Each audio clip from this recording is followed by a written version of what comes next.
សួស្តីបងប្អូនទាំងអស់គ្នានេះកម្មវិធីក្រុមការងារចុះមកធ្វើការកម្ចាត់កលាជូនអតិថិជនណាបាទអញ្ចឹងទីតាំងផ្ទះគាត់ដាក់សម្ភារៈដូចថាថោជំនាញផ្ទះឯផ្សេងដល់បាច់ការ៉ូឬក៏សម្ភារៈអីក៏ដោយបាទ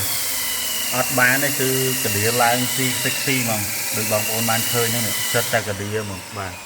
ស៊ីឡើងដាច់ធ្លុះអស់ហើយបាទអត់មានសល់ទេបាទអីក៏ដោយបាទបើសិនជាធោឲ្យមើលកលាឡើងដល់លើហ្មងបាទនេះខាងនេះឃើញកលានេះសបុកកលាបាទតាមជាងតាមអីបើយើងឆ្កឹះមកនេះឃើញកូនកលាក្នុងហ្នឹងហ្មងបាទអញ្ចឹងមិនថាតាមជាងតាមគ្រឿង